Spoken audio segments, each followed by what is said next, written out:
Hey freaks, this week on Vegan Freak Radio, vegetarians on Letterman, losing your Veginity, fist fighting for charity. We talk about all of this plus your emails and voicemails on Vegan Freak Radio number 68 for the 26th of April, 2007.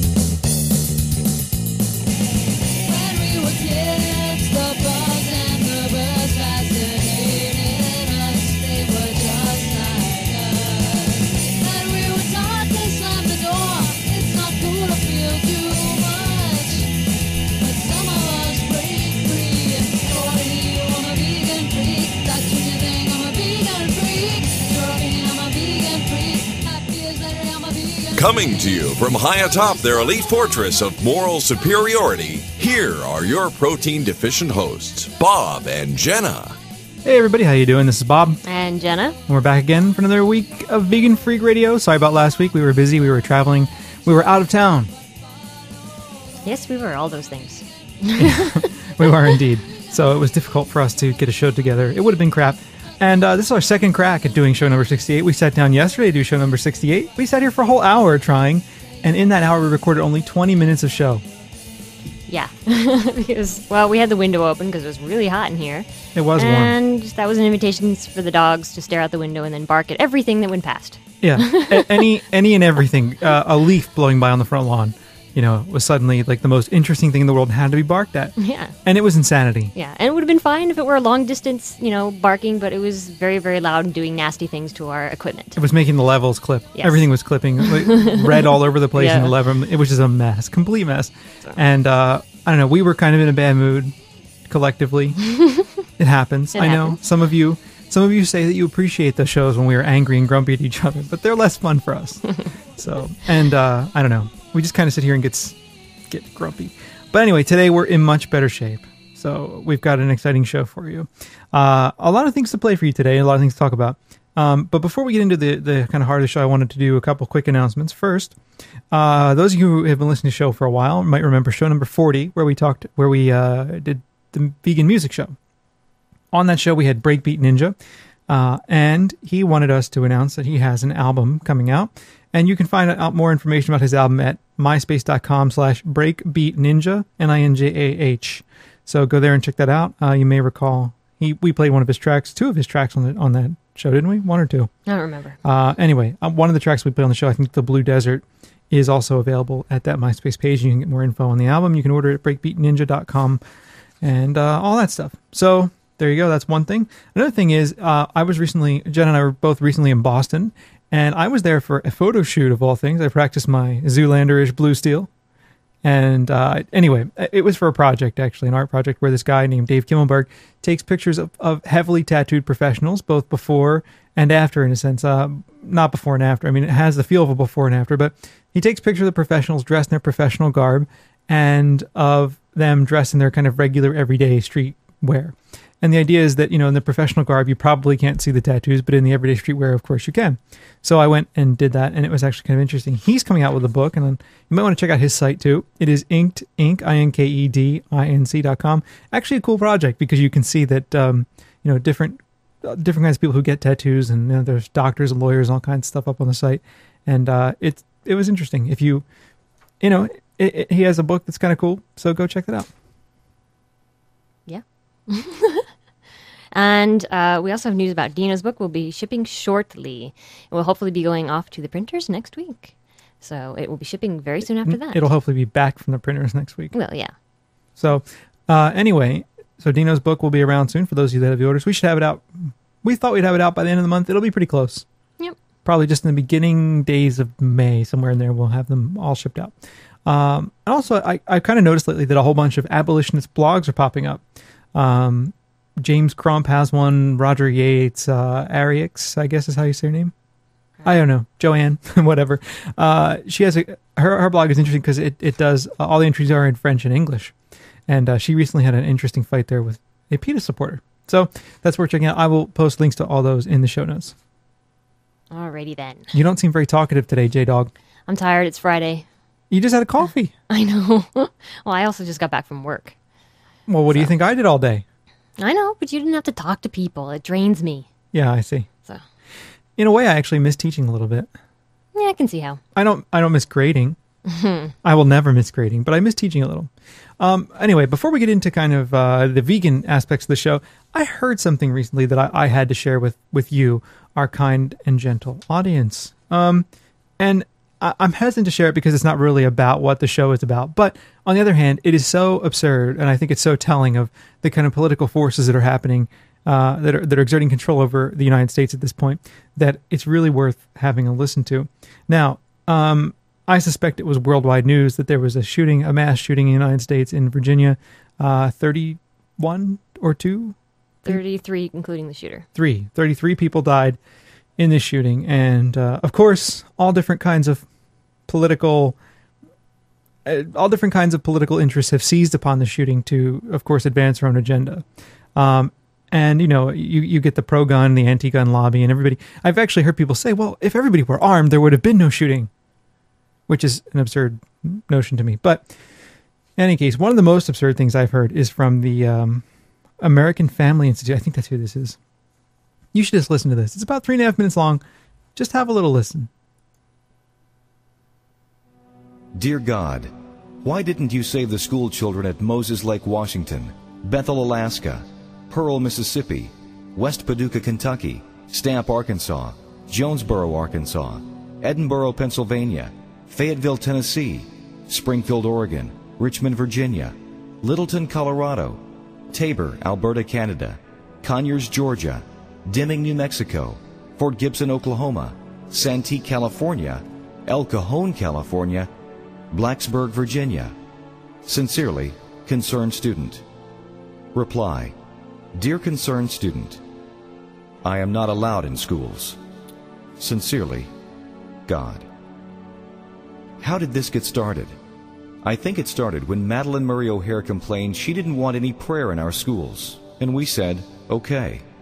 Then someone said you better not read the Bible in school. The Bible says, thou shalt not kill, thou shalt not steal, and love your neighbors yourself. And we said, okay. Dr. Benjamin Spock said we shouldn't spank our children when they misbehave, because their personalities would be warped, and we might damage their self-esteem. And we said, an expert should know what he's talking about, so we won't spank them anymore. Then someone said, teachers and principals better not discipline our children when they misbehave. And the school administrator said, no faculty member in this school better touch a student when they misbehave, because we don't want any bad publicity, and we surely don't want to be sued. And we accepted their reasoning. Then someone said, let's let our daughters have abortions if they want, and they won't even have to tell their parents. And we said, that's a grand idea. Then some wise school board members said, since boys will be boys and they're going to do it anyway, let's give our sons all the condoms they want so they can have all the fun they desire, and we won't have to tell their parents they got them at school. And we said, that's another great idea. Then some of our top elected officials said, it doesn't matter what we do in private as long as we do our jobs.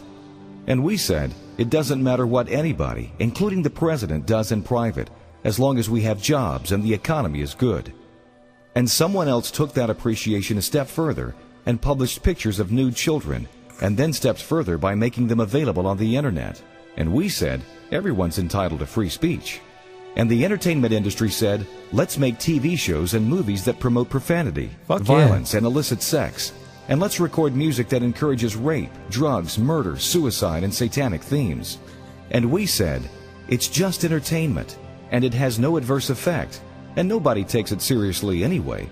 So go right ahead. Now we're asking ourselves why our children have no conscience, why they don't know right from wrong, and why it doesn't bother them to kill strangers, classmates, or even themselves. Undoubtedly, if we thought about it long and hard enough, we could figure it out. Surely it has a great deal to do with, we reap what we sow. I'm going to have to go ahead and sort of disagree with you there. What do you think, Jenna? You look really pissed. That's the first time you've listened to that all the way through, isn't it? I've heard most of it here and there. Yeah. Listening on Michelangelo Signorelli was playing some of it. Yeah, I know. It's infuriating. But it's so, I actually think it's kind of funny because it's so absurd. It's so absurd. It's like, no, it doesn't have anything to do with the fact that, people can't get mental health care. Yeah. It's not a priority in this country at all. It's so difficult to get actual help if you need it. And the fact that, in Virginia, just about anybody can get a gun. I think that's what he should have. Someone said we should have guns, and so we made laws to let anybody have a gun. I mean, he doesn't say that. So no, it's all because we can't beat our children in school, right? And it's all the abortionists. Yeah, them too.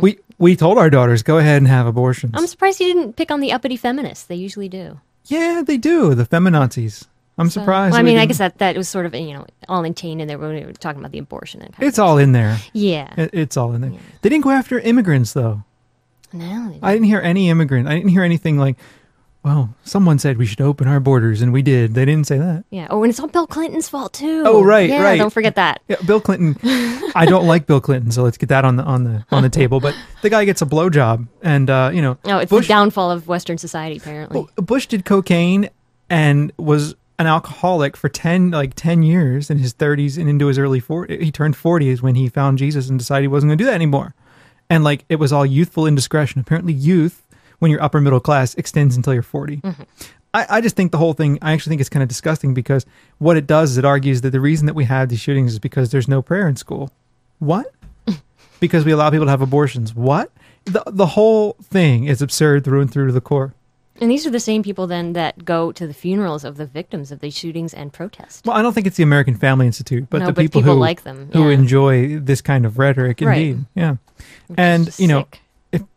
I don't know. I mean, this is pretty crazy stuff. So following up on a couple weeks ago, we played stuff from Jesus Camp, and I thought, we got to know what's going on out there. You can try to ignore this stuff, but that doesn't mean it's not happening. I know, it just makes me angry. I'm not allowed to get angry about it. You're absolutely allowed to get angry about it, but you never let me watch or listen to any of it. Because it makes me angry. And I already have plenty of stuff in my life that makes me angry. Do you really? You don't have a happy life? I do have a happy life, but there's so much out there that's just so infuriating. Anger is damaging, Jenna. You're becoming what we hate. No, but then I harness that anger in good ways. Thus, we're on the radio exactly. right now. Trying to make the world a more vegan-friendly place. In general? I'm more interested in equality. I mean, in general. Of course. Well, that goes along with, being more vegan-friendly. Cool. All right. So, what are we doing now? The news? The news. Let's move into some news. Okay. This actually has been, percolating through the news for the past couple of weeks now, actually past couple of months. There's been a lot of articles about bees lately because they're apparently dying off in large numbers, and it's worrying, and it should be worrying to vegans because apparently bees are basically responsible for our entire food supply. But even if they weren't responsible for our entire food supply, wouldn't we want to care? Of course we would. Okay. But yeah, so vegans should care about it, A, because of the food supply, and B, because basically what happens is we're factory farming bees. And I think that has a lot to do with their downfall. But that's my opinion. Anyway, and you're an entomologist. I am. I've taken an entomology course. I used to work in an entomology lab. I know. Actually, probably with the people who are mentioned in this article. One that dealt with bees, in fact. Mm-hmm. Yep. Right. Anyway, this is from the New York Times, this one. It's one of the more recent ones from April 24th. It says, bees vanish and scientists race for reasons. It says, what is happening to the bees? More than a quarter of the country's 2.4 million bee colonies have been lost. Tens of billions of bees, according to an estimate from the Apiary Inspectors of America, a national group that tracks beekeeping. So far, no one can say what is causing the bees to become disoriented and fail to return to their hives. As with any great mystery, a number of theories have been posed, and many seem to researchers to be more science fiction than science. People have blamed genetically modified crops, cellular phone towers, and high-voltage transmission line for the disappearances. Now, I don't think that's such science fiction. How do we know that they're not causing these kinds of things? We have no idea. No, and I think that every avenue should be investigated. And if they were good scientists, they wouldn't close those avenues off by discriminating against them because they believe it has a sci-fi feel to it. Right, or because they don't want to actually hear that might be the cause. Heaven forbid, it's if true. we didn't have our cell phone towers, what the hell would people do? They'd be mass riots. Really, everybody. I'm so tired of cell phones. My God, everybody. I see them all the time talking on their goddamn cell phones. What are you talking about, people? What are you possibly talking about all the time? I see people all the time talking on these cell phones in the grocery store, in the car. Students walk out of my class and flip them open. What are you doing? Like, what are you all doing on the cell phones? You're killing the bees. Yeah. You never know. You might be. No, we have no idea. You might be giving yourself brain cancer for all we know, too. Well, that's fine if that's what they want to do. I mean, no, people should be entitled to give themselves brain cancer if they wish. True. Anyway. So scientists are looking into why this might be the case, and the most likely suspects they think are a virus, a fungus, or a pesticide. And so the entomologists at Penn State are one of the largest groups. It says genetic testing at Columbia University has revealed the presence of multiple microorganisms in bees from hives or colonies that are in decline, suggesting that something is weakening their immune system. The researchers have found that some fungi in the affected bees that are found in humans whose immune systems have been suppressed by the acquired immune deficiency syndrome or cancer. So it's like bee AIDS. Well, it's like an organism that will be present in someone with a compromised immune system. Right. So their immune system is compromised, and then that they actually don't die of that; they die because of all the other diseases that they get. Right. So it says honeybees are arguably the insects that are most important to the human food chain. They are the principal pollinators of hundreds of fruits, vegetables, flowers, and nuts. The number of bee colonies has been declining since the 1940s, even as the crops that rely on them, such as California almonds, have grown. In October, about the time that beekeepers were experiencing huge bee losses, a study by the National Academy of Sciences questioned whether American agriculture was relying too heavily on one type of pollinator, the honeybee. Bee colonies have been under stress in recent years as more beekeepers have resorted to crisscrossing the country with 18-wheel trucks full of bees in search of pollination work. These bees may suffer from a diet that includes artificial supplements, concoctions akin to energy drinks, and power bars. In several states, suburban sprawl has limited the bees' natural forage areas. So far, the research has discounted this possibility that poor diet alone could be responsible for the widespread losses. They've also set aside for now the possibility that the cause could be bees feeding from a commonly used genetically modified crop, Bt corn, because the symptoms typically associated with toxins such as blood poisoning are not showing up in the affected bees.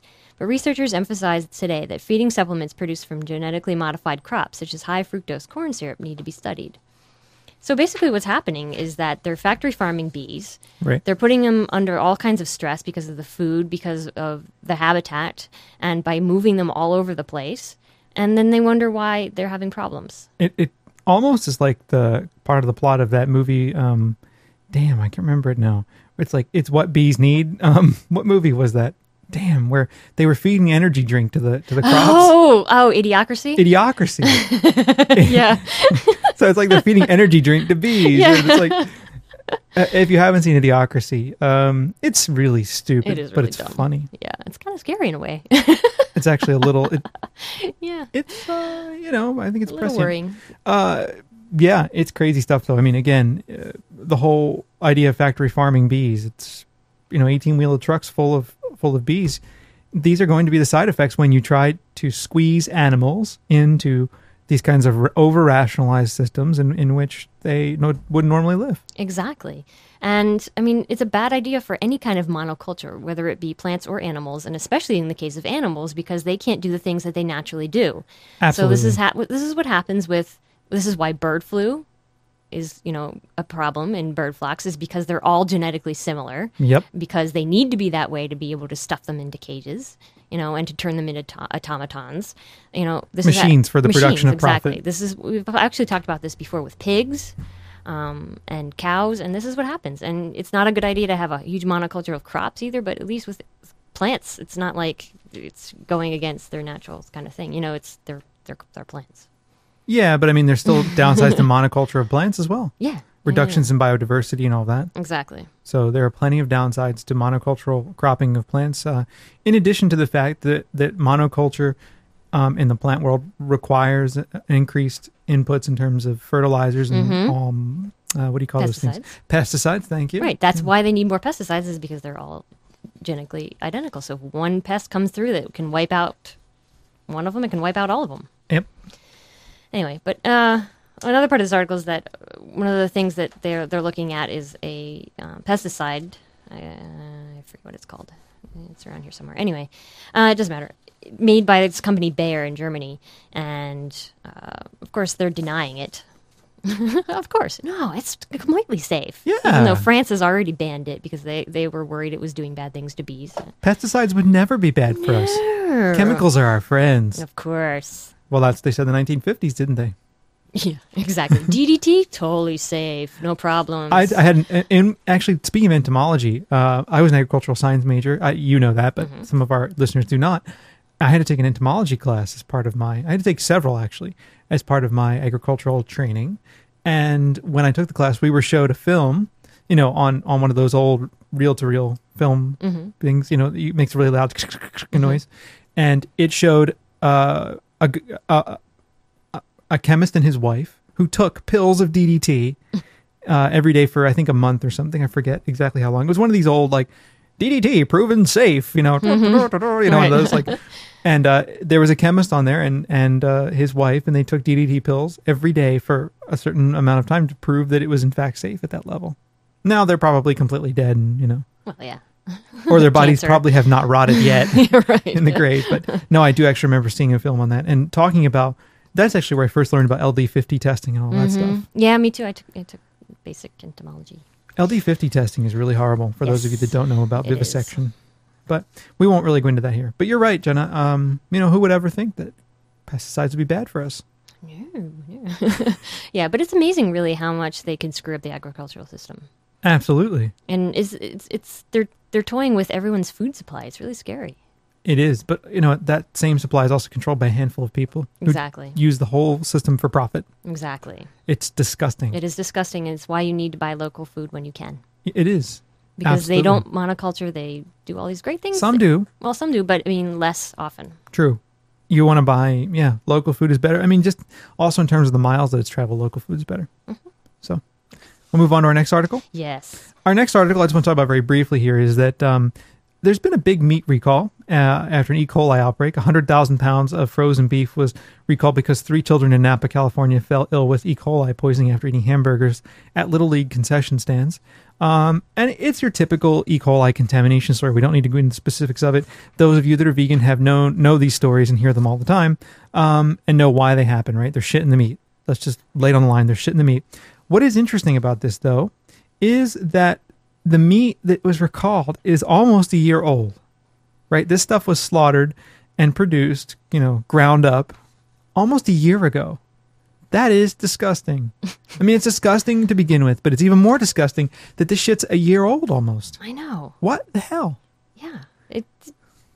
I mean, I always remember reading, how long you're supposed to keep things in the freezer for, and it was never more than like 2 months. Yeah, I don't really know. I mean, actually, this came, I grabbed the article for this off of our forums. Mary Sue had kind of posted, it's like, I forget the title of her thread. It was funny though. It was like, is it about time or something, like, or is it that old or something like that? But it was, a year is a very long time. So crazy stuff. And E. coli poisoning is really horrible. Oh yeah. It'll fuck you up bad. Yeah. It'll really if you screw you want up. some really graphic descriptions of what E. coli can do to you, read the book Slaughterhouse. Slaughterhouse talks about it. I mean, in graphic detail. In very graphic detail. I mean, it talks about how essentially it liquefied the organs of several children who were really, really high doses. Yeah, of the back in the Jack in the Box episode. Yeah, that's horrible. nasty. So I just wanted to mention that quickly to say that people always say that they could not fathom not eating meat, but I think, dude, the meat's a fucking year old. I know. Ew. It's just another sign that people have no idea what gets the food to their plate. Like, what happens to the food before it gets to their plate. And they don't want to know clue. anyway. They don't want to know. They don't want to know. Most people don't want to know. Some people do. Mm-hmm. So I don't know. I find the whole thing really sick.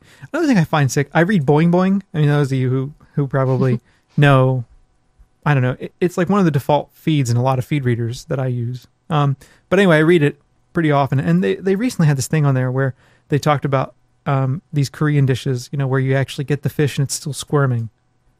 So it's really disgusting. And I went to one of the pages and looked, and there was there's this video that some, culinary adventurist hipster motherfucker had taken where the fish is completely cut open, laying on a plate, right? And, all the flesh of the fish is there. And then the guy who's taking the video zooms in on the face of the fish, and the eye is moving and twitching while the fish is alive on the plate, and people are picking off of the fish.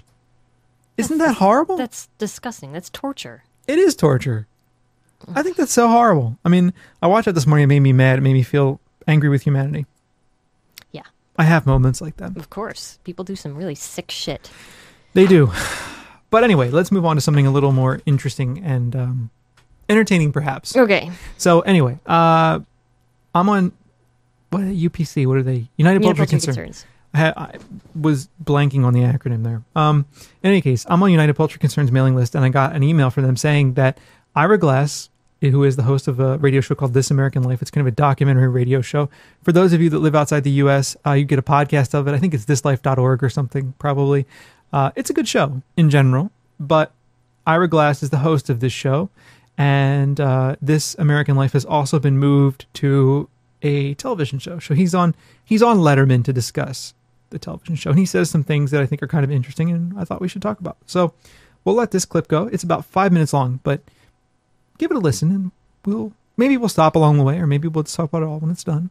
But we'll be here.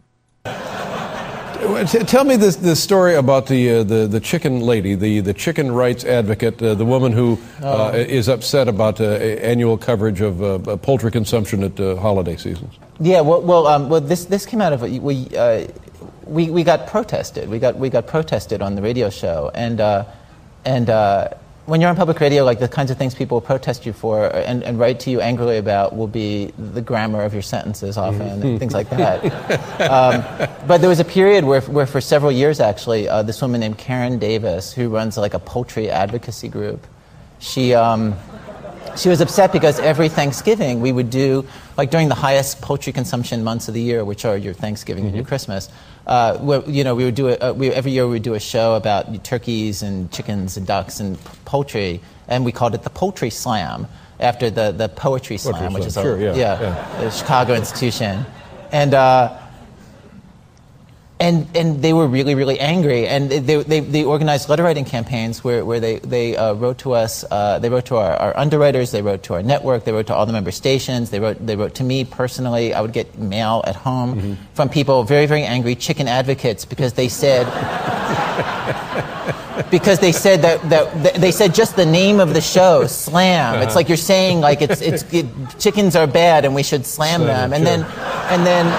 In the show, there was a documentary show, and so people in the show people who had raised chickens would say that chickens are kind of, they don't have a personality, and you don't really bond with a chicken when you raise a chicken. And like, I don't know, like I'm from the suburbs, do you know what I mean? Like I don't know, right, from raising chickens. And so we, we're reporters, like we put them on saying this. They're like, no. And Karen Davis, she was saying like, no. By saying that, what you're doing is that you're making it possible for people to eat chickens because you just see them as these creatures with no personalities. And I just felt like, do you know what I mean? Like, if you're a chicken activist, like, do you know what I mean? Like, you like look around. It's Armageddon. Yeah. Do you know what I mean? Do you know?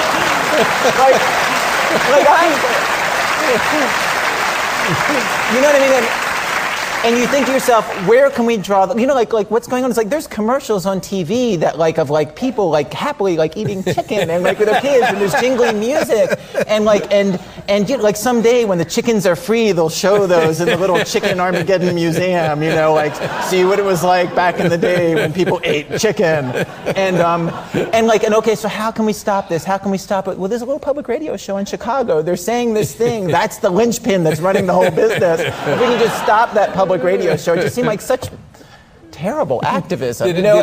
Were you ever able to sort of step to the other side of the discussion and kind of did it change your view in any way? Well, she kept saying, "You've got it wrong. You've got it wrong. Like chickens, you've got it wrong. Chickens actually have personalities, and if you would come to my house, you would see I have these chickens, and so I was like, I don't know, like I'm a reporter, right? Like, so I was like, okay, maybe we got this wrong, and so I went to her house in Eastern Maryland. There was a lot of poultry production in Purdue Farms and all these poultry places, and it's funny, like she had 50, 100 chickens in her backyard penned in, and a lot of them were like, like there's a lot of poultry production, and when the poultry trucks are going to the plant to be slaughtered, occasionally chickens will escape, and like they'll be like runaway chickens. They're like runaway slave chickens. You know what I mean?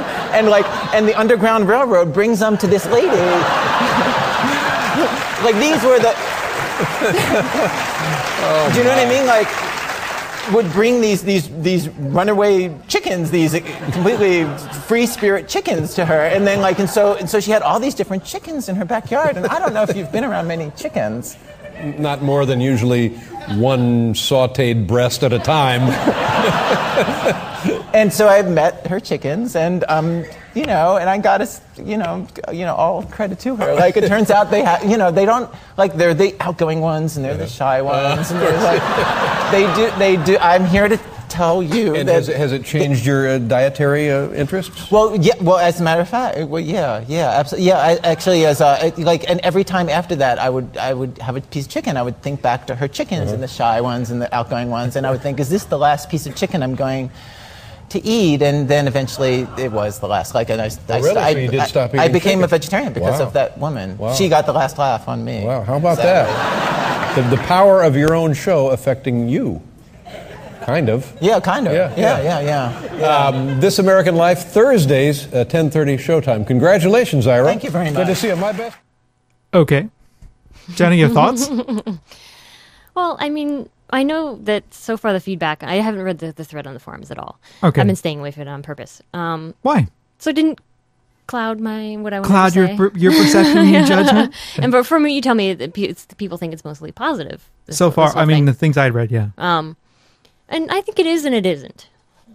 In a Dime way. wapa. I don't know. It's just the whole playing it for laughs is kind of annoying to me. Like the fact that they kept laughing at chicken activist and the way they phrased it, the chicken activist. Yeah, and also this is an audience who's, probably 80% of them have chicken in their stomach at that moment. Probably. Or more. Mm-hmm.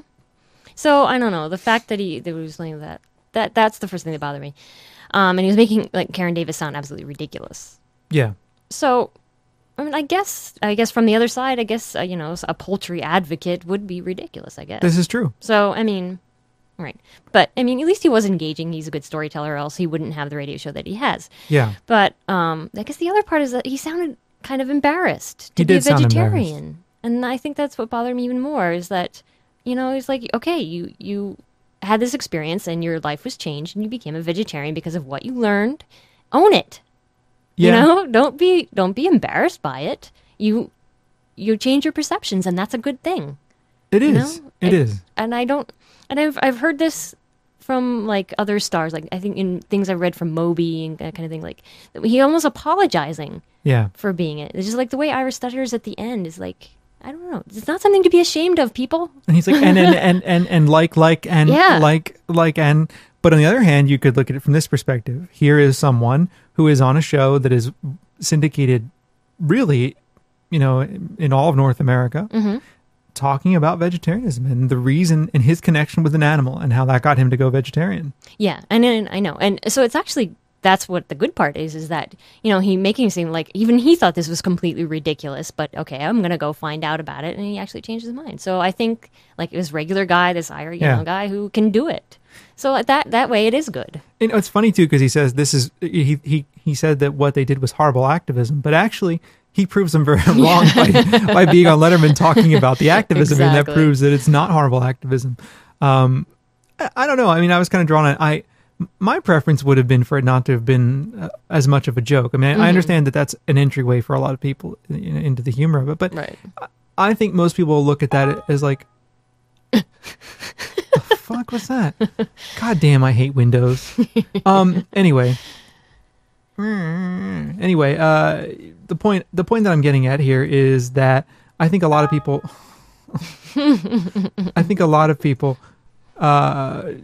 we'll just go, yeah, whatever, shrug it off and walk away. Mm-hmm. Yeah.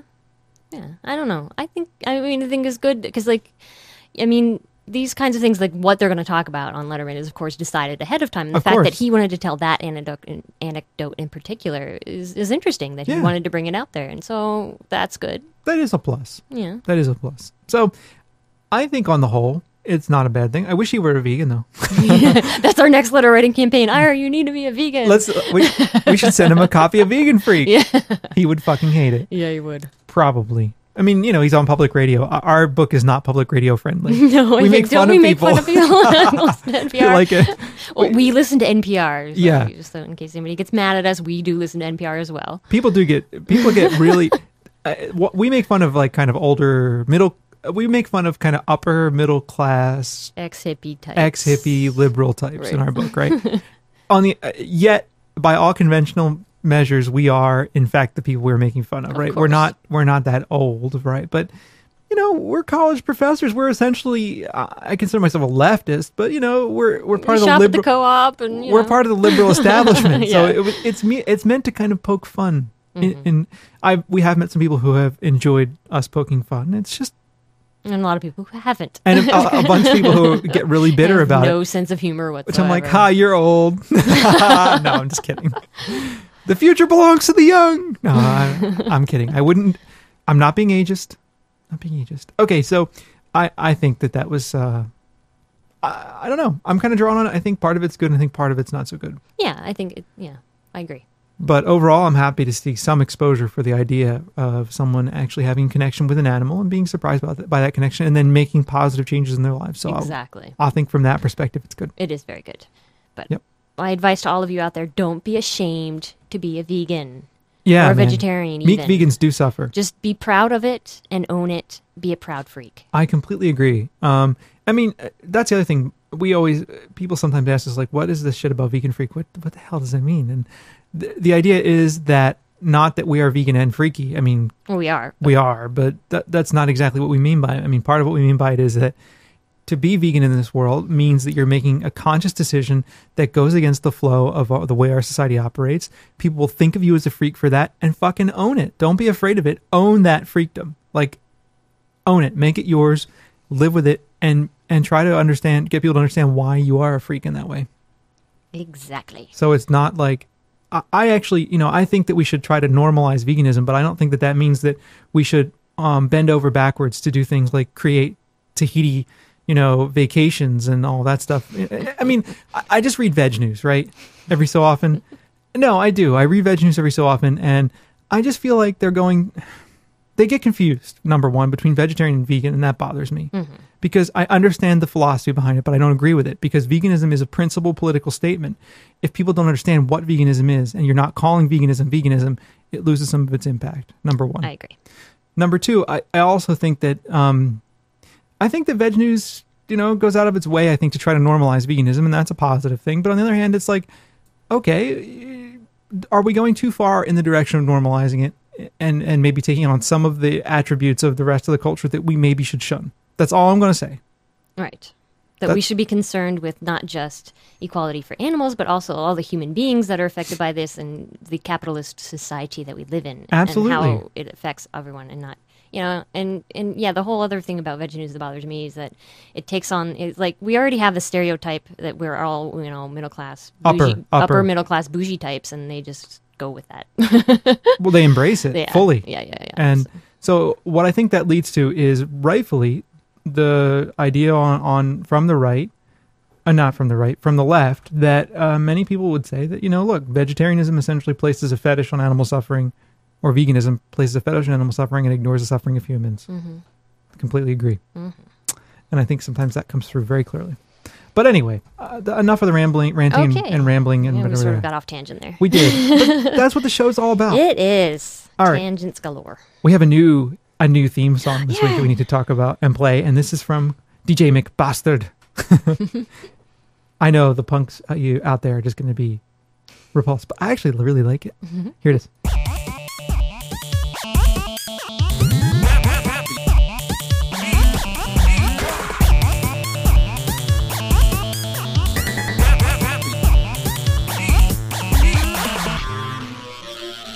Happy Meat. And that is the theme. That music means this is our Meat Makes You Stupid segment. We asked for a theme, and we got a theme. And I love it. I do think too. it's good. It's awesome. It's what real women need. It's our Meat Makes You Stupid mascot. Actually, speaking of Meat Making You Stupid, Mickey requested this. In a few moments, you can come up and pet the turkey if you want to. I love that. That is awesome. I don't know why. I don't like George It's just Bush. the way he says it. Come up. In a few moments, you can come up and pet the turkey if you want to. You ever see him laugh? He laughs kind of like Beavis, or is it like Butthead? Anyway, this week in the Meat Makes You Stupid segment, to get back on track here, this is something that Charlotte sent me. Charlotte's a longtime listener to the show. She and her partner sent us a very nice holiday card, as I recall, way back when.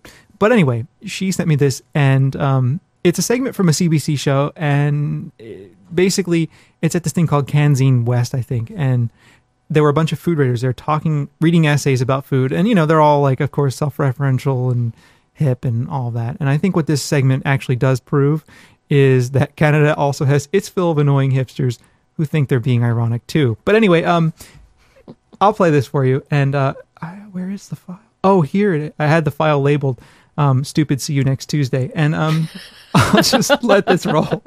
Trish Kelly is a vegetarian who experimented with animal flesh in her short story called "Losing My Veginity."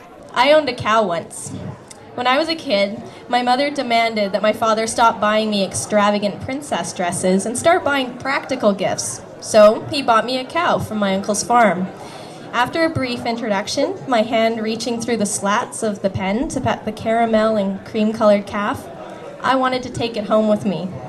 Months later, a honk in the driveway announced the arrival of our Christmas cow, tidily wrapped in butcher's paper. There was also a horse gift later on from my father, but enough said. What? Wait, you hear all the people in the background? What? Why are they upset about a horse murder, but not upset about cow murder? I just want to put that on the table. Yeah. It gets worse. Considering my emotionally scarring childhood, that explains I hold relatively cerebral reasons for my vegetarianism. The ethics of meat consumption and the environmental footprint of its production have kept me veg all these years. As I've aged, it's become harder to hold on to my veginity. In my 30s now, I've become more refined in my tastes and less concerned about my virtue. I drink wine now. I go to fancy restaurants. And I've realized that I can't really continue down the slippery slope of enjoying life with such a long don't list. Eat meat. But if I'm going to lose my virginity, it's going to be as a guilt-free hedonist.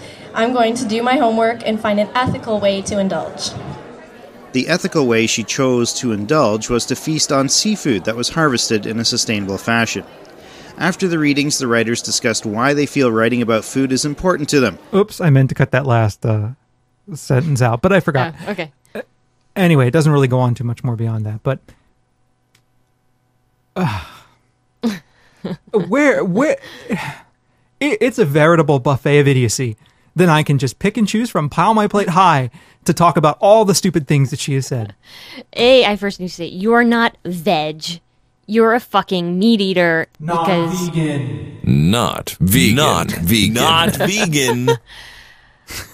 Sorry. Yeah, you stopped being veg with that attitude and by ingesting meat. But, okay, here's the thing that annoys me, though. It's like, my tastes have become more refined.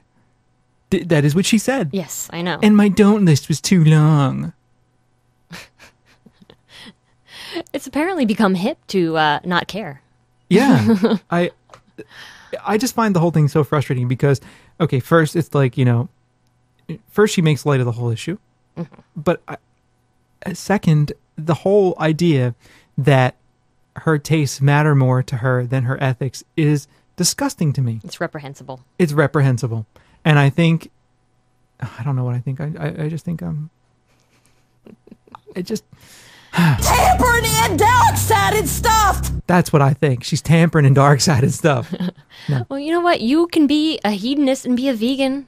You absolutely can. If that's the road you want to go down, you can do it. But here, okay, if she wants to be a hedonist and she wants to eat at fancy restaurants and all that, I'm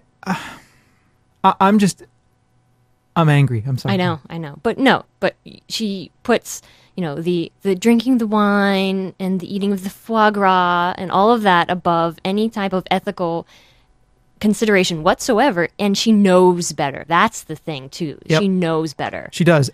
But she knows better and she's playing it. That's the thing. She's using it as a ploy to get attention from the people where she's talking. Exactly. And it secretly confirms all of their beliefs about vegetarians. Yep. Like, oh, you are joyless people. Oh, you do have too many restrictions. Oh, you are, in fact, the food police. Yeah, full of deprivation. And you're all deprived, right? Mm-hmm. And depraved.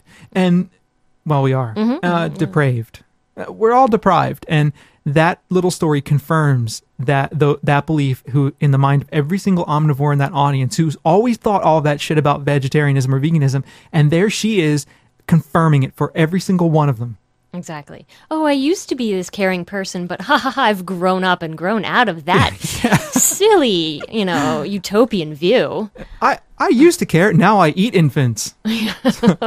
Jesus. Yeah. So I have a lot of disdain for people like that. I mean, especially when you try to wrap some kind of analysis around it. It's ridiculous. So. Yes, you lost your virginity. How fucking cute. Mm-hmm. Yep. Now go fuck yourself.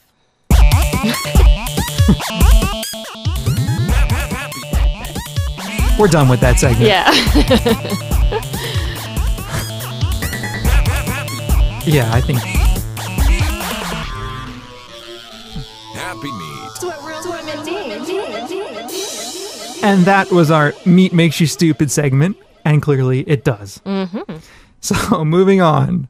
Are we going to do some voicemails? Yes. All right. I'm going to play the voicemail theme song. We've got all kinds of themes It's been a long today. time since we've played it, so let's play it. Okay. Time once again for some vegan freak voicemail. Maybe we'll hear from a hot chick. Or a choice male. Callers make us happy and help us keep our sanity. Even if all they wanna do is fucking complain about the shitload of profanity. So let's see. We got a bunch of voicemails this week. I'm trying to figure out what order we should play these in. Should we go serious first and then funny later? Why don't we do that? Let's do that. All right, we'll go with serious first. A couple longer voicemails this week. Two of them, one is almost 5 minutes long and one's 3 minutes long. I just want to say, it's not that we mind the longer voicemails, but in general, shorter voicemails, like under 2 minutes, are probably best. So, yeah. Not that we're casting aspersions upon those who have left longer voicemails for us. Just from a production perspective, 2 minutes is a good amount of time or less. So if you do want to leave us voicemail, that's cool. But 2 minutes or less would be really, really good. But let's we'll go with Melissa first. Hey, Bob and Jenna. This is Melissa, and I'm calling from New York City. I just wanted to call and let you know that I read your book last summer, and it was one of the things that happened that made me become vegan. It was one of the influences that I had, and so thank you so much for the book. And I recently came to your website and found your podcast. I had forgotten that you had one, and so I've been listening to all the back episodes and love them all. And I was just leaving you this message about the health show. The story really resonated with me, with you both, about your cholesterol. And because I feel like I'm a genetic freak, my story is I had my cholesterol first taken 6 years ago when I was 21, and my total cholesterol was 310, which was unbelievable. And so my doctor called me in. She gave me a few brochures that, were like, they were from 1972 or something, with no guidance about how to change my diet. And so I was sent away to make the changes, and then I think doctors do that all. The doctor did that to me too. Mm-hmm. She's like, "Go eat low carb." Oh, what? I looked at her. What does that mean? Low carb. Go eat low carb. It's like doctors. You need to do more on the nutrition front. Yep. And in quotes, and then came back, and my cholesterol number hadn't changed, and so I was promptly put on Zocor. At 21, and I took it for about 4 months, and it just made me feel weird, and so I didn't really stick with it, but it made my cholesterol come down about 20 points or something, not dramatic at all after 4 months. But it was after that 4 month period that I left my doctor. I actually moved from Kansas City to New York City, and I didn't have health insurance, so I just kind of avoided my cholesterol and dealing with it for 2 years until I got a job that gave me health insurance. And so I found a great doctor who, again, I had to face the whole cholesterol test. and my cholesterol count at that time was 260. And, my doctor worked with me on a diet, and that's when I changed my diet from an omnivore diet, still kind of an omnivore diet, but I eliminated all meat and dairy except for fish and eggs. And that was about 3 years ago. As I mentioned, I became vegan last summer after reading more about veganism and, more nutritional books. I think that's kind of what, made me, kind of pushed me. And after becoming vegan, my cholesterol dropped from that 260 to 225, and it's been the same 225 since I think October, and it's so frustrating because granted it is 40 points, and that's not something to balk at, but my doctor just kind of looked at me and he's like, well, it's your heredity, it's and just kind of shrugged his shoulders, and he's like, we'll continue to take tests and everything, but you're doing everything right. You're a vegan, patting me on the back. Good job.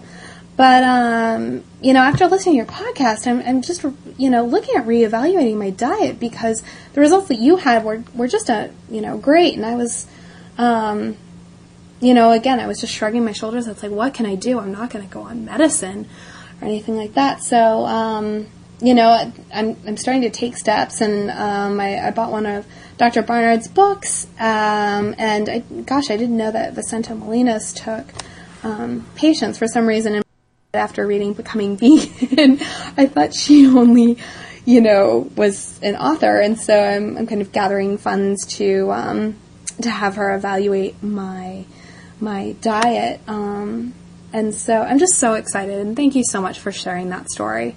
It's so helpful in knowing that even as a vegan, it doesn't eliminate you from some of the health issues that are out there. So thank you so much, and keep on doing the podcast. I love them.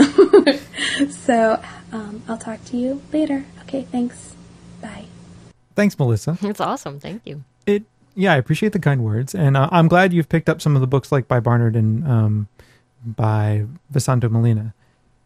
I think, I have family members who have cholesterol that's as high as yours. And I think I probably would be there if I hadn't switched to kind of a lower fat, more thoughtful vegan diet. Yeah. I don't know. The thought of going on medicine just scares the shit out of me. So me too, actually. And, some of the medicine, I was talking to a friend of mine yesterday about some of these medicines, and he raised the point that, in fact, a lot of these things are toxic to your liver as well, potentially, and you have to have blood tests every so often. So it's like if you can defeat it without relying upon the medicines, all the better for you. And exactly. If you're willing to make those changes in your life, that's fucking awesome. It is. Not to mention the fact that a lot of deaths occur because doctors make mistakes in mixing medicines that shouldn't be mixed. That's true too. Yeah. Or that make mistakes because you have to go to the hospital because you have these problems, and it's just kind of scary. It's all I want to avoid that as much as I can possibly can. Yeah. Isn't that called iatrogenic iatrogenic death or something? I don't know. Could be wrong about that. Been a while since I've taken the GREs. So anyway, thanks for that, Melissa. We have another voicemail. This one's from Chloe. She was on the show last time, wasn't she, or was it time before? She was on the show before. She lives in the South. She's not originally from the South, right? But anyway, she's talking here about something that's pretty fucked up. Hey Bob, hey Jenna, this is Chloe calling you guys again, and just wanted to drop a line this week. I came across this posting on the Despair Faction message board that I'm on for my favorite band, AFI, which the lead singer and the bassist are vegan, so that's pretty cool. But anyway, someone had posted a link to this video on E-Bomb's World that, usually has pretty, funny or entertaining videos, but this one that was posted was of what they called the turkey boomerang. And it's basically like this little thing that you throw through the air, and it's this video of like it just flying through the air and taking off turkeys' heads, like just decapitating them with this boomerang. And it's really sick, and it's like actual footage, and it was just really disturbing, and I just didn't understand, like, what's even the motivation to come up with something like that. But yeah, I just decided to send that over because I just found it kind of relevant, and just want to say hi. And I have to go stop my puppy Ziggy Stardust from chewing up my sneakers again, so I'm gonna let you go now. Okay, bye. Well, I hope your sneakers are okay. And tell Ziggy we said hi. I watched this video. Yeah. Wow, it is fucked up. Sick. It's pictures. It's strange. Like the video begins with a turkey just kind of standing there, a wild turkey, and all of a sudden its head just pops up and it falls over, and it's like repeated scenes of this turkey head just popping off because people are throwing these stupid bladed boomerangs at this thing. That's horrible. It is horrible. And then there are these two, like, later on in the video, these two kind of rednecky type guys in a, I think it's, I guess you'd call it a blind or something, kind of little hunting shack thing. Yeah, blind, And they're in there and they're like, woohoo, you know, giving each other high fives and stuff for killing these turkeys. It's fucking disgusting. It's sick. And I wonder, like, what is the motivation behind that? Like, what kind of sicko wants to decapitate turkeys for fun? And these guys are clearly into it. It is sick shit. I don't know. Oh, but at least they died quickly. And it's hunters. They're not hunters. They're sportsmen. Right. Okay. Well, anyway, I don't know if I want to post a link to that in the show notes. It's like the kind of thing that, I'll tell you what, if you want it, come to the forums and you can ask for it. How's that? Alrighty. And here we have a voicemail from Ashley. Hi, vegan freaks. This is Ashley McCord, voicemailing you guys again from Calgary, Alberta, up here in Canada. Love your show. And I'm just in the middle of listening to podcast number 67, and it's just after the young woman who lives in one of the southern states and who feels really persecuted Chloe. Because of her vegan lifestyle, just because the whole culture where she lives in is so meat-centered. And I just wanted to say that I totally feel where she's coming from, because I'm a double freak with my friends. I'm Christian. I love Jesus. And I'm trying to become a vegan. And they just don't understand how I could connect those two ideas and, you know, really think that we treat God's creatures in a disgusting manner. And that's not what he put these animals on the earth for. In my Christian and non-Christian circles of friends, I mean, they both look at me like, you're crazy. And my Christian friends will say, well, God put these creatures on the planet for us to eat and for us to enjoy. And that just doesn't make any sense, because we're slaughtering them and we're keeping them in, you know, disgusting conditions. And we're not treating them the way that we are intended to, and we're not caring for the earth like we're supposed to. And, you know, both sides of, or both my non-Christian and Christian friends will ask me, well, what about buying happy meat? And to me, that seems like such an oxymoron, because happy meat, truly, a happy cow doesn't get slaughtered. It lives a happy life, or a chicken lives a happy life, doing its own thing, running around, being an animal, and doesn't get slaughtered at the end of the day. Happy meat just doesn't make any sense to me. Yeah, they might have a larger pen to roll around in, or they might, you know, have a little bit of a green space to walk around in, but they're still getting slaughtered. Happy meat isn't happy. They're still miserable animals, unless they're completely free to roam around and do whatever it is that they do naturally. I don't think that they are happy at all. So, yeah, I hope that you guys are having a good day, and that this message doesn't sound completely lame, but I just want to encourage you guys that you're preaching a good message. I don't know if preaching is a good word. Probably not for us. No. Anti-religion, so I'm thinking that I'm maybe digging myself into a little bit of a hole here. But anyway, I think you guys are great, and I love how you guys do your show, and I hope that you guys can keep doing it. Yeah. So I guess I'll look forward to your next podcast. See you. Well, thanks, Ashley. I'm not a huge fan of religion in general. No, me either. But if that's your thing, that's great. But it's not our thing. But I think there's an interesting a couple interesting ideas in the voicemail that Ashley left for us. Yeah. One of them being that, and this is something I see and hear fairly often, a lot of people get a lot of shit from Christians, where they live in areas where there are a lot of Christians, or if they are Christians themselves, they often get this, well, those creatures are put here for us to eat. We're stewards of the earth and all that other stuff. Yeah, which means we take care of them, not slaughter them and put them in horrendous conditions. Right. Like she said, yeah. And she raised that point really well, I thought. So I think that's something that, absolutely is an interesting thing if you're of the religious persuasion, which I don't happen to be. However, there are a lot of people that are, and in a lot of places that holds sway. And my inclination is usually, people have asked me about that before. I've had students who said to me, well, my veganism has come up in class, and they said to me, well, the Bible says that it's okay to consume animals. And I said, yeah, but the Bible says all kinds of things. It's okay. It's also okay to have slaves, and the Bible also justifies slavery, and so I said, I'm probably not the right person to have the argument with you about the Bible. I think the Bible can be used to justify a number of things, but it does come up fairly often for people. And I think Ashley's responses are really good. They are.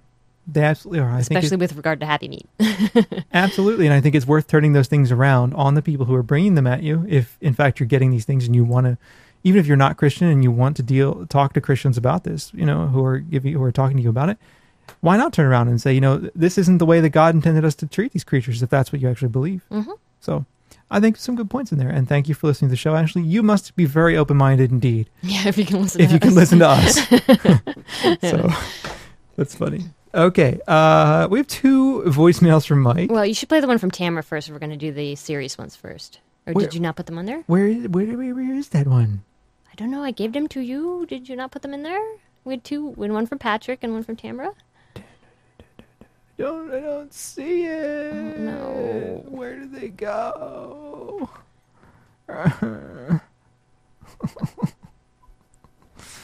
Oh, no. Oh, yeah, here it is. Oh, okay. Okay. Good. Hold on. I'm coming. Okay, let's play these and then we get 2 from Mike. Alrighty then. Okay, Patrick first or Tamara? Tamara? I'm not sure. Okay. Hey, Bob and Jenna, this is Tamara, who usually calls from Madison, Wisconsin, but I'm on a road trip, and I'm headed down to Florida. I have thought about you guys so many times during this trip. It makes me so sick right now. I feel like I'm going to cry because I'm driving on the road on the borderline, like between Georgia and Florida, and I have never in my life seen this. This is perhaps the only good use of a cell phone, to call Vegan Freak Radio. Yeah, right. I've heard about it, I've seen it on videos, and I've never seen it in real life, and I feel like I'm about to lose it. I just passed a truck with a bunch of chickens on it, all crammed up in little spaces, and it just makes me so heartbroken, so angry, and I kind of slowed down to go the pace of the truck just so that I could look because I was so shocked to see this, actually going on, and I know it goes on, and I know people eat chickens, but those poor little things were so helpless, and their feathers were just kind of going in the breeze, and I kind of caught eye contact with one of the chickens whose head was kind of hanging out, and my heart just ripped out, and I can't handle myself right now, and there's nobody that understands that, and my whole family isn't vegan, and it's really just one of those moments, one of those moments where you're like, God, I'm a vegan, and that helps, and I'm aware of this, and you do the best you can, but the stuff still goes on, and it makes me so mad. Mm-hmm. And when I saw a billboard that said, it's not over till a chicken gets eaten, and there was a picture of a cow eating a chicken, and I was like, that's really going to happen. It was an advertisement for a chicken fast food place down here in the South in Georgia. Crazy. Anyways, it's just a little bit of a rant for you because I really needed to vent just now, and you guys are like my friends, and I love your podcast, of course, as usual, but anyways, I hope that you guys are having a great day, and I love listening to the podcast, and thought I'd share that tidbit. Well, thanks for sharing that. I've been in those situations too where I've seen truck full of cattle and things like that, and that is just... Even the empty trucks make me sad because you know that they either just dropped off the animals or they're going to pick them up. Exactly. And yeah, it rips my heart out too. I can't stand to look at it. Like, I've been in tears on the road before. It's really sad. Yeah. It is really sad. And, I mean, Ira Glass joked about it being Armageddon if you're like, talking about the chicken, but it's so true. Well, think about 10 billion animals in the United States, and, most of those are chickens. Yeah, it's really sad. And buffalo wings and all that crap. I mean, it makes me very angry. So I feel your anger. Yes. So there are people out there, and like you said, that no one you could talk to at the moment would understand, but there are plenty of us out there who feel the exact same way. Absolutely. And if you feel that way, you should call us or run over to our webpage and leave a My Chingo message. All right. This one's from Patrick. Yes. Oh, hey guys. I'm listening to the new podcast. It's Patrick, San Diego. I listened to the new podcast, and Sarah Kramer's awesome, by the way. She's so cool. She's so cool. I love her. And I don't know. Are you high? I had to stop, dude, because she just was describing that dish with the potatoes and the tofu and the mustard seeds. Oh, my God. It was like everything she said, every new ingredient, every new step to take to make it tastier. Wow. Munchies. Oh, my gosh. I'm going to go to the grocery store right now and get some kale and some new potatoes. It is good, by the way. We made that. It's with really the same good. thing. We were like, listen to it. We're like, ooh, we have to eat this now. And by the way, Patrick, I'm just fucking with you. I know he can. Patrick's a good guy. He can take it. And I'm going to be eating that within, like, let's see, grocery store. 5 minutes there, 10 minutes inside, 5 minutes back, 3 minutes. 3 minutes for pet. Hey, Mr. Cook, she said. Within 60 minutes. Yum. All right, thanks, guys. I'm so glad you guys are here. I'm so glad that, well, for so many reasons, because you guys do a lot of really great stuff. I mean, you guys are mega stars for fucking veganism. Awesome. But, I love Sarah Kramer. Man, she makes good food. All right, thanks, guys. Gotta go to the store. Bye. Thanks, Patrick. And Sarah Kramer does make really good food. You're right. Absolutely. She's awesome. Well, thank you so much for that voicemail. That was really, really kind of you. And I hope you had it and enjoyed it. Yeah. In fact, I was listening to this voicemail yesterday, and I was like, maybe we should have that for dinner. Is that why you recommended that for dinner yesterday? We're gonna save that for tomorrow, I think. We could have it tonight for dinner? We could. That actually sounds pretty good. It does. It's already 5. Oh, it's only 4:30. Okay, not so bad. So, is that right? This clock on Windows is an hour off, so I think it's 3:30. It's 4:30. I fucking hate Windows. All right, and here's Mike. Hi, guys. Oh, wait, first off, the quality's a little shitty. I had to really adjust this one. It was really, really faint, so it's kind of hissy and loud, and I apologize. But I think you'll be able to hear it fine. This is Mike from the forums, or Mike as I'm known in my regular life. And while I was sitting reading crap on MySpace today, I had an epiphany. And what I was thinking is if we could convince some of the new welfareists, like, I don't know, Peter Singer or Eric Marcus or somebody, to fist fight me for charity. It'd be a pretty simple event, $10 door fee. And the winner of the fist fight would get to donate the money collected at the door to a charity of their choice. I figure, if they win, they could give it to, I don't know, egg producers or somebody, and if I won, we could give it to, I don't know, an animal sanctuary or something. And I know you guys know people in the movement, so maybe you could make this fiesta happen. Anyway, talk to you later. Bye. My money's on you, Mike. But how many of you out there would pay to watch?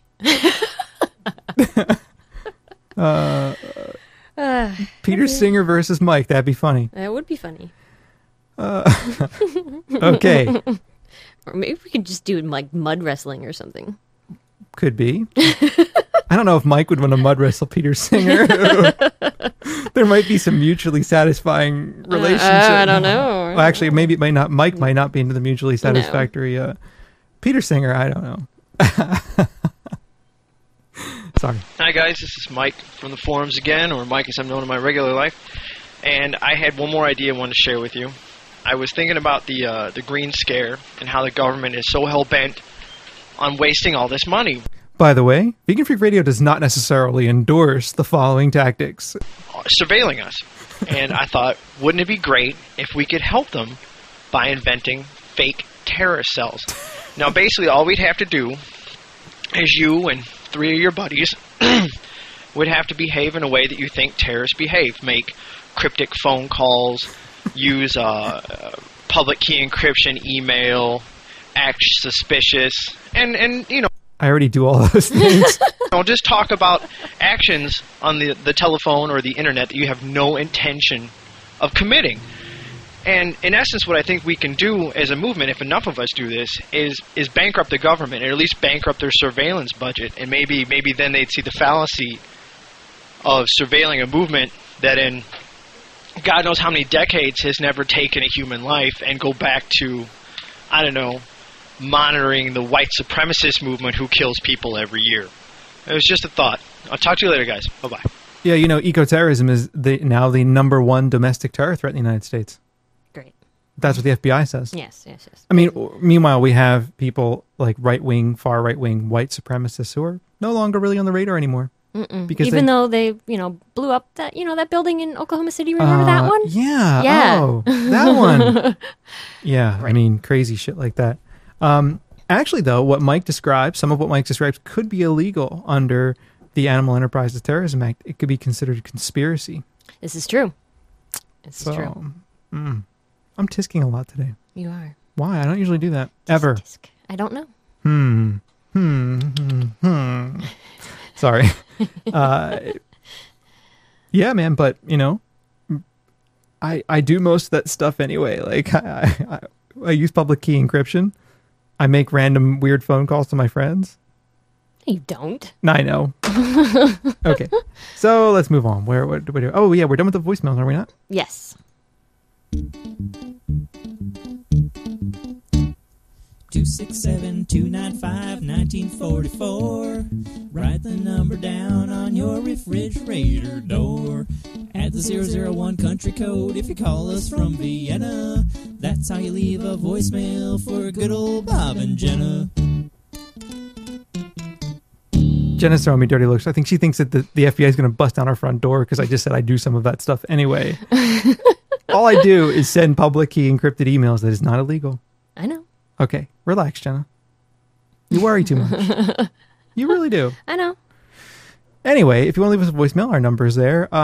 That you can also use that Java applet on our site at veganfreakradio.com. And in general, the quality on those is quite a lot better. So, and it doesn't cost you anything. Not at all. So there you go. So stop by and leave us a voicemail. What else we got for you this week? Dino. We finally got in touch with Dino. We did indeed.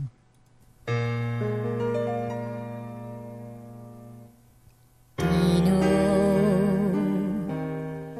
We who cook with Dino are the luckiest people in the world. Okay, we're here with Dino, and Dino is the author of the upcoming cookbook, Alternative Vegan, published by Tofu Hound Press. And welcome, Dino. Hi, Jenna. Hi, Bob. Hey, Dino. So let's, I guess, start off with talking about your cookbook. It's coming out soon. It's in pre-orders right now. And so what makes your cookbook different than some of the other vegan cookbooks out there? Why is it alternative? First and foremost, because I don't use any meat alternatives. Haha. There's no tofu, there's no seitan, there's no soy milk, there's nothing that I would consider an omni-sub, and I'm sure you've heard me rant about it enough times. But in addition to that, it's meant to be varied. You're not supposed to follow the recipe as much as you can. You're supposed to sort of follow the instructions and then vary it to your own liking and then take credit for it. So your idea is basically to give people kind of a template to work from. I mean, you have complete recipes, but you also, in a lot of the recipes, encourage people to kind of experiment, right? Yes, not only experiment, but sort of add their own touches to it, and I show you how to do it so that you don't screw it up at the end. Because, there's times when you want to do substitutions, there's times when you want to sort of tweak it a bit, but you're not quite sure if it's going to work, you're not sure if it's going to taste good, whatever. But the way I lay it out is, okay, here's the places you can make the variations of substitution, and here's those kinds of places that you really want to stick to the stuff that I've told you to do. Excellent. Well, why don't we save the cookbook talk? We're going to have you back on in about 2 weeks or so. Right after the book's out, we'll have you back on to talk in depth about the book. But today, let's talk about some of the things that you, some tips you have, some ideas, some things that have kind of been floating around. Well, when you did that health vegan show, I can't believe you listened to it. Show. I did listen to it. I loved it. That's shocking. I thought it was wonderful. Well, thank you, Dina. Yeah, I never thought that I would, actually be able to sit through it and listen without screaming or something. When I did scream a couple of times because of some of the stuff you said, like, oh, we left that, this and that, and I'm like, oh, no, stop. Yeah, I remember you were in the chat room yelling at me, steam frying, what? I didn't know what to think. But then I started reading the thread, and I saw that you had made a comment about how you used a lot of my recipes from the book, but with just a little spray of the non-fat cooking spray stuff. Yeah. Turns out that it works really well, which leads me into the recipe segment for this week. I wanted to talk about making a very, very low-fat hummus to the point where it's almost fat-free. Cool. Same thing with a very low-fat dal, where, again, it's almost fat-free, and oven marinara. Excellent. Well, let's hear about your hummus. It sounds good. Okay. I find that hummus really relies on fat for flavor because you really don't fuss with the chickpeas too much, and you're depending on the fat because you just take the cooked chickpeas and kind of throw them in there. But I found that if you take that same method that you use with a non-fat cooking spray in a skillet, you take a skillet and you spray with that non-fat cooking spray, and you throw in a couple of teaspoons of cumin seeds and a couple of tablespoons of sesame seeds, and that's it. You just let them get kind of roasted and pop for a while, and then you throw in the chickpeas and start just tossing it through. This is almost like the recipe for the dry roasted garbanzos from the book. So you toss it all the way through, and you add in 2 or 3 cloves of crushed garlic at the end because that's when you're going to get a stronger garlicky flavor. Okay. And just let it cook through for about another minute or so. You want the chickpeas to be kind of a light brown when you're done roasting them. Then you take them out of there, and you throw it into a food processor, throw in like a couple of splashes of lemon, and maybe about, half a cup of water for a pound of chickpeas, and just whiz it up in there until the thing becomes a hummus. And you don't need to add any tahini, you don't need to add any olive oil because it's got that flavor of being cooked in the fat, but you don't have all that fat in there. Nice. And the chickpeas kind of have a little bit of a roasted flavor to them as well, right? Exactly, and that roasted flavor makes up for a lot of that fat that you left out altogether, and that sesame seed gives it that nuttiness without being like a tahini where it's going to be that heavy, heavy fat. It's just a little tiny bit of sesame seed. Excellent. So how do you then use this to make your dal? You said it's a similar kind of yes. My mother actually came up with this one by accident, actually. She was having some guests over, and she really didn't have that many spices sitting around. So she said, okay, let me just try this and see if it works. And I adapted it to that low-fat technique that you were talking about. You put in a couple of sprays of that fat-free cooking spray, and you throw in a small handful of cumin seeds, and you let them pop. And that takes about 30 seconds or so because you don't have that much fat to heat up in the first place. So the cumin seeds get roasted much faster. Then you throw in about a pound of cooked beans along with the cooking water. Let's say for about 1 pound of beans, you're going to have about 3 to 6 cups of water left over. Well, you just throw that in there and throw in a tablespoon of coriander powder and about a teaspoon of cumin powder and let the entire thing come to a full rolling boil and just let it sit there and boil for about 5 minutes and you're done. It is absolutely wonderful. I've been eating the stuff nonstop all last week with some rice, and it's so good. That does sound really good. Mm-hmm. So I never thought it would work, Bob. But it works. It works. Yes, now I'm a believer. We were skeptical too, though. I mean, we actually thought that cooking with less fat would take a lot of the flavor out of it. But when we did it, we found that it worked out pretty well in most cases.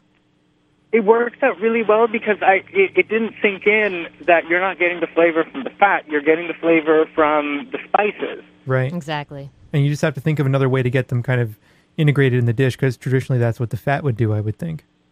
Exactly. And the thing with the regular dal is that because you have so much fat, you can add a lot of different spices in layers, in different layers. But the thing is, there's nothing wrong with doing it, without certain of those spices and just using those spices that work really well in low-fat situations. Cool. Something like a cinnamon or a clove or something like that, it's not going to do so well with low-fat because it's really strong, if you know what I mean. Yeah.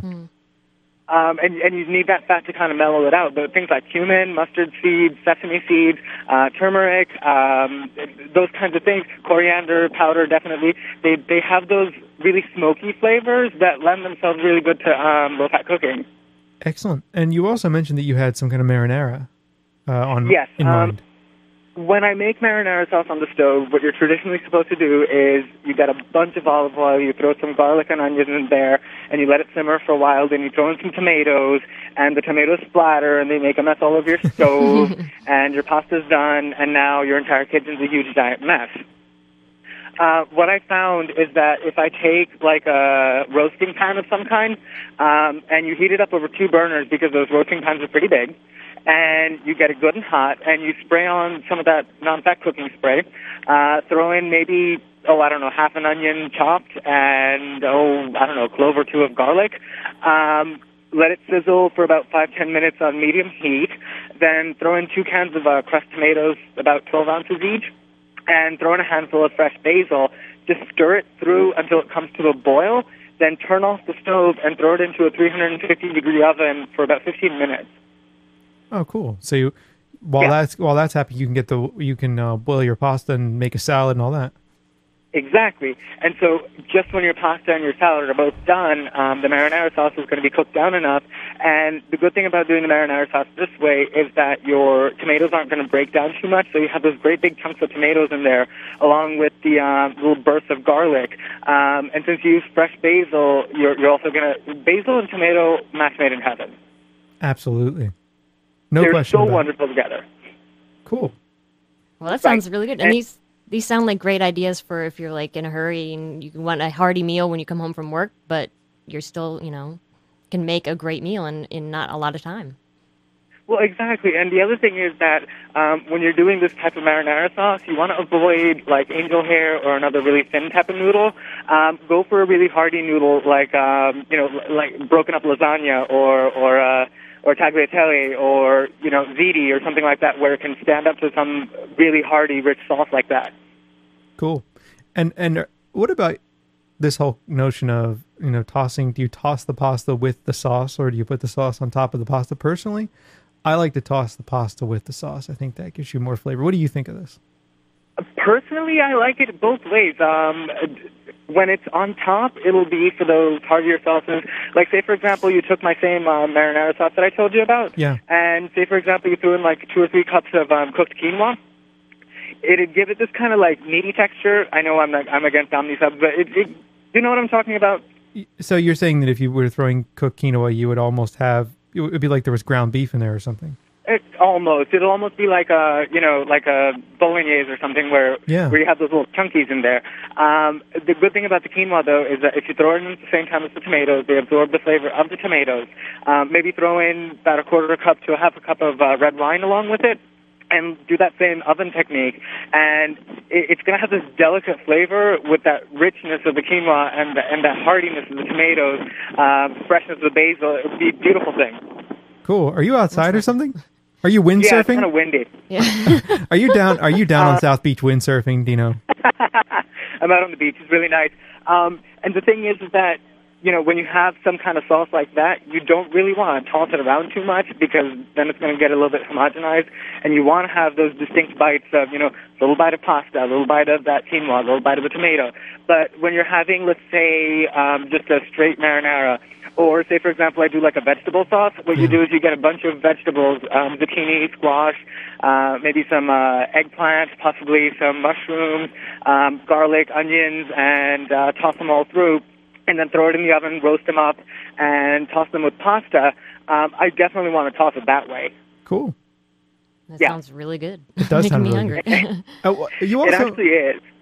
You also mentioned earlier that some people wonder what the hell you eat for breakfast since you don't do soy milk, you don't do all that crap. What do you have? What is like a normal Dino breakfast? Generally, it'll be a bowl of steel-cut oatmeal with dried cranberries, some walnuts or pecans or almonds, and a little tiny dash of cinnamon, and I'm good to go. That sounds great. That sounds yummy. Yeah. It's really filling, so it keeps me going until about 12 or 1 o'clock when lunchtime rolls around. And it's not a simple carb like white bread or something that's going to hit you with that shot of insulin and then have you crash by mid-morning. Yeah. Another thing I like to do is black beans and rice. For breakfast? Yes, actually. I find that if I wake myself up with really strong flavors, it keeps me going, more energetically during the day. Cool.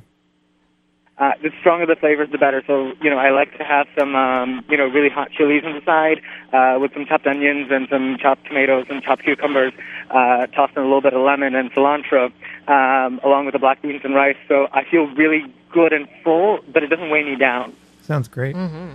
Man, I'm the reason I say black beans is because I think it was Dr. Neil Barnard who did that Breaking the Food Production book. Yeah, I think he did. If I'm not mistaken. Yeah. I read it because we had it around the house, and he mentioned black beans have a lot of fiber, and they don't have that much of that glycemic index thingy. Cool. So it'll keep you sustained for a good long time. And, of course, beans are an excellent source of protein, excellent source of iron. And if you get those kinds of nutrients in you really early in the morning, especially along with something like a tomato, which has the vitamin C, and cucumbers, which, have a lot of water in them, and the onions, which just taste really amazing, it just keeps you going for a good long time. And so by the time lunch rolls around, you don't feel like, attacking a giant, greasy anything. You'll be okay with like a light salad or something, and you're good to go till dinner. Absolutely. And I have a question for you. Are there people around you? Are they looking at you like you're crazy? Oh, no. It's really nice and quiet and isolated. Oh, okay, so you're not anywhere where there are a lot of people? Right. Oh, that's a shame. We could ask you to do like a man on the street interview. You could, walk up and talk to somebody, but... I'd like to make it home in one piece, please. Yeah, I was thinking Good that point. too. So, all right. Well, thank you so much. These have been great tips, as And always. We'll have you back again in probably about 2 weeks when your book finally starts making it onto the store shelves and out into the real world. So we want to have you back to talk in depth about your book. I just thought it's been a long time since we've caught up with Dino, and so we should have Dino. Of course. It's a good thing I'm here. Everybody needs some Dino in their life. They do. Especially with my cooking. That's right. So cool stuff, man. Thanks for the time, Dino. Much appreciated. Of course. And if anyone wants to get in touch with Dino, it is diva@veganfreak.com. I think that still works. Anyway, diva@veganfreak.com. Send Dino your questions, ideas, thoughts, and we will get Dino back on the show. We need to get more regular about doing this with you, Dino. Of course. Yes. And we need, in order to make that a reality, we need compelling comments, questions, and ideas from our listeners. So... And if you don't want to send me an email, shoot me a PM on the forums. I'm there all the time. He I have is no there life. all the time. And IRC, he's in IRC a lot during the day, our chat room. Right. So there you go. All right. See Thanks, you all Dino. next time. So now our cast iron skillets are treated and our ovens are all preheated. Throw away that fake meat, it'd bring out the vicious wrath of Dino. Vegan freaks love Dino, 'cause he sure can cucino. Grazie, Dino. Molto squisito.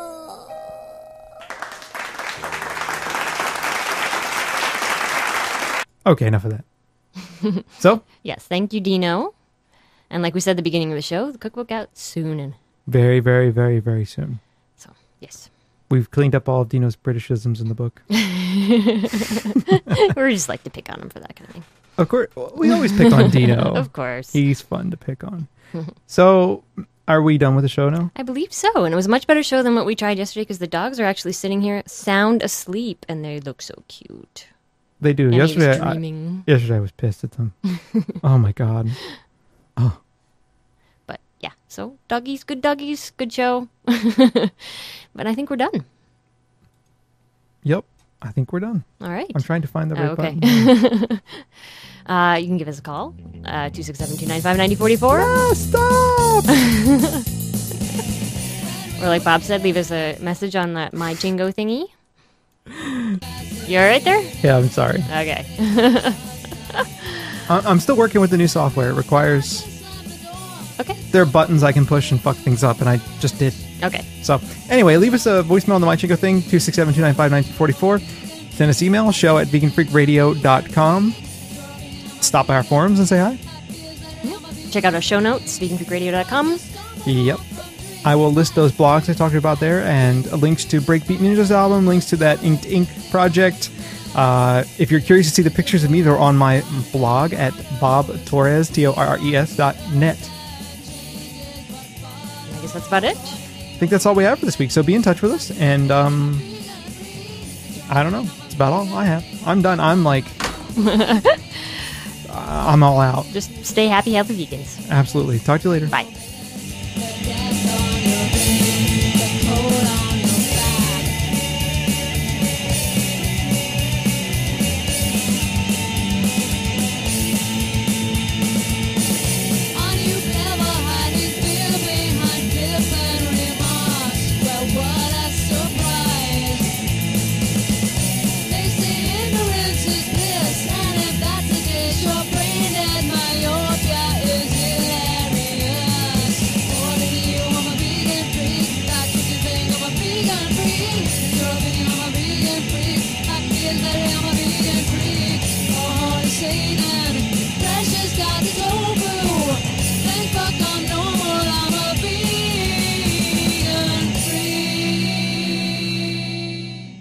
Just because he doesn't eat it doesn't mean he doesn't beat it. You should just listen to this. It's about 3.5 minutes long. Just have a little listen. Dear God, why didn't you save the school children at Moses Lake, Washington, Bethel, Alaska, Pearl, Mississippi, West Paducah, Kentucky, Stamp, Arkansas, Jonesboro, Arkansas, Edinburgh, Pennsylvania, Fayetteville, Tennessee, Springfield, Oregon, Richmond, Virginia, Littleton, Colorado, Tabor, Alberta, Canada, Conyers, Georgia, Deming, New Mexico, Fort Gibson, Oklahoma, Santee, California, El Cajon, California, Blacksburg, Virginia. Sincerely, Concerned Student. Reply: Dear Concerned Student, I am not allowed in schools. Sincerely, God. How did this get started? I think it started when Madeline Murray O'Hare complained she didn't want any prayer in our schools, and we said, okay. Then someone said you better not read the Bible in school. The Bible says, thou shalt not kill, thou shalt not steal, and love your neighbors yourself. And we said, okay. Dr. Benjamin Spock said we shouldn't spank our children when they misbehave, because their personalities would be warped, and we might damage their self-esteem. And we said, an expert should know what he's talking about, so we won't spank them anymore. Then someone said, teachers and principals better not discipline our children when they misbehave. And the school administrator said, no faculty member in this school better touch a student when they misbehave, because we don't want any bad publicity, and we surely don't want to be sued. And we accepted their reasoning. Then someone said, let's let our daughters have abortions if they want, and they won't even have to tell their parents. And we said, that's a grand idea. Then some wise school board member said, since boys will be boys and they're going to do it anyway, let's give our sons all the condoms they want so they can have all the fun they desire, and we won't have to tell their parents they got them at school. And we said, that's another great idea. Then some of our top elected officials said, it doesn't matter what we do in private as long as we do our jobs. And we said, it doesn't matter what anybody, including the president, does in private, as long as we have jobs and the economy is good. And someone else took that appreciation a step further and published pictures of nude children, and then stepped further by making them available on the internet. And we said, everyone's entitled to free speech. And the entertainment industry said, let's make TV shows and movies that promote profanity, violence, and illicit sex. And let's record music that encourages rape, drugs, murder, suicide, and satanic themes. And we said, it's just entertainment, and it has no adverse effect, and nobody takes it seriously anyway. So go right ahead. Now we're asking ourselves why our children have no conscience, why they don't know right from wrong, and why it doesn't bother them to kill strangers. Then I harness that anger in good ways. Thus, we're on the radio exactly. right now. Trying to make the world a more vegan-friendly place. In general, I'm more interested in equality. I mean, in general. Of course. You know? Well, that goes along with, being more vegan-friendly. Cool. All right. So, what are we doing now? The news? The news. Let's move into some news. News. Okay. This actually has been, percolating through the news for the past couple of weeks now. Actually, past couple of months. There's been a lot of articles about bees lately because they're apparently dying off in large numbers, and it's worrying, and it should be worrying to vegans because apparently bees are basically responsible for our entire food supply. But even if they weren't responsible for our entire food supply, wouldn't we want to care? Of course we would. Okay. But yeah, so vegans should care about it, A, because of the food supply, and B, because basically what happens is we're factory farming bees. And I think that has a lot to do with their downfall. But that's my opinion. Anyway, so... And you're an entomologist. I am. I've taken an entomology course. I used to work in an entomology lab. I know. Actually, probably with the people who are mentioned in this article. One that dealt with bees, in fact. Mm-hmm. Yep. Right. Anyway, this is from the New York Times, this one. It's one of the more recent ones from April 24th. It says, bees vanish and scientists race for reasons. It says, what is happening to the bees? More than a quarter of the country's 2.4 million bee colonies have been lost. Tens of billions of bees, according to an estimate from the Apiary Inspectors of America, a national group that tracks beekeeping. So far, no one can say what is causing the bees to become disoriented and fail to return to their hives. As with any great mystery, a number of theories have been posed, and many seem to researchers to be more science fiction than science. People have blamed genetically modified crops, cellular phone towers, and high-voltage transmission line for the disappearances.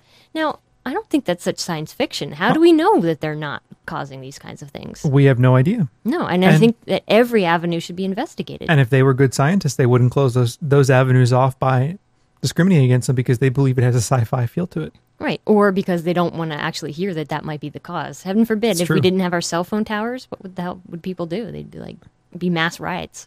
Really, everybody. I'm so tired of cell phones. My God, everybody. I see them all the time talking on their goddamn cell phones. What are you talking about, people? What are you possibly talking about all the time? I see people all the time talking on these cell phones in the grocery store, in the car. Students walk out of my class and flip them open.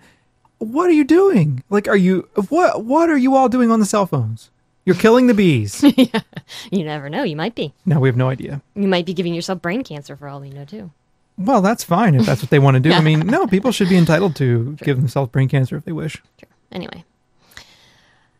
So scientists are looking into why this might be the case, and the most likely suspects they think are a virus, a fungus, or a pesticide. And so the entomologists... Hey, freaks. This week on Vegan Freak Radio, vegetarians on Letterman, losing your veginity, fist fighting for charity. We talk about all of this, plus your emails and voicemails on Vegan Freak Radio number 68 for the 26th of April, 2007.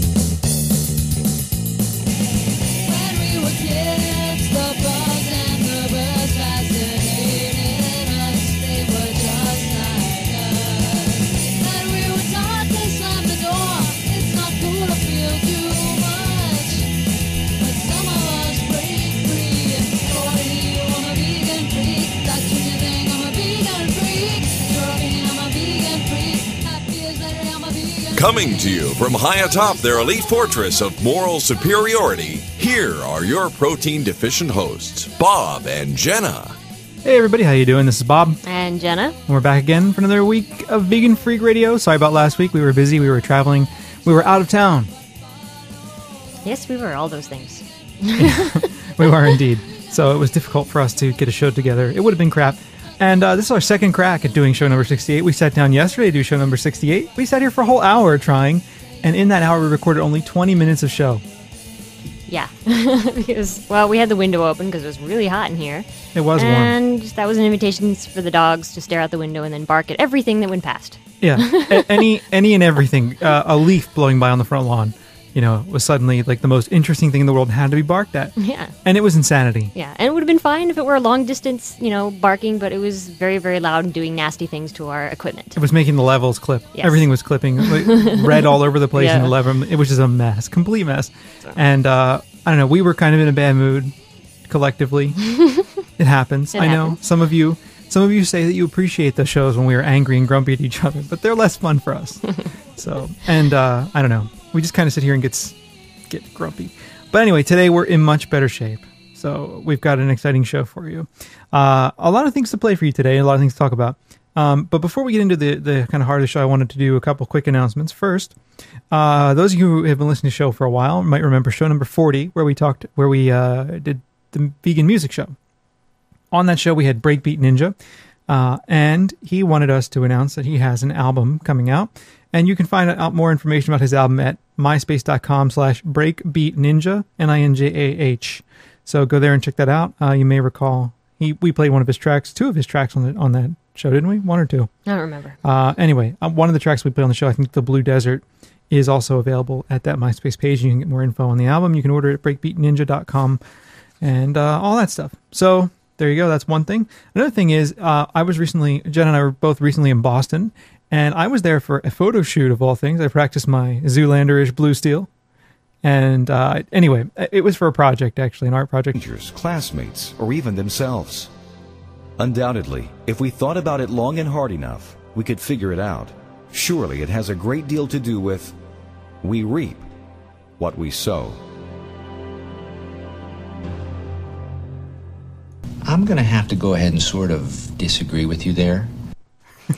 What do you think, Jenna? You look really pissed. That's the first time you've listened to that all the way through, isn't it? I've heard most of it here and there. Yeah. Listening on Michelangelo Signorelli was playing some of it. Yeah, I know. It's infuriating. But it's so, I actually think it's kind of funny because it's so absurd. It's so absurd. It's like, no, it doesn't have anything to do with the fact that, people can't get mental health care. Yeah. It's not a priority in this country at all. It's so difficult to get actual help if you need it. And the fact that, in Virginia, just about anybody can get a gun. I think that's what he should have. Someone said we should have guns, and so we made laws to let anybody have a gun. I mean, he doesn't say that. So no, it's all because we can't beat our children in school, right? And it's all the abortionists. Yeah, them too. We told our daughters, go ahead and have abortions. I'm surprised you didn't pick on the uppity feminists. They usually do. Yeah, they do. The feminazis. I'm surprised. Well, I mean, I guess that was sort of all contained in there when we were talking about the abortion. And it's all in there. Yeah, it's all in there. Yeah. They didn't go after immigrants though.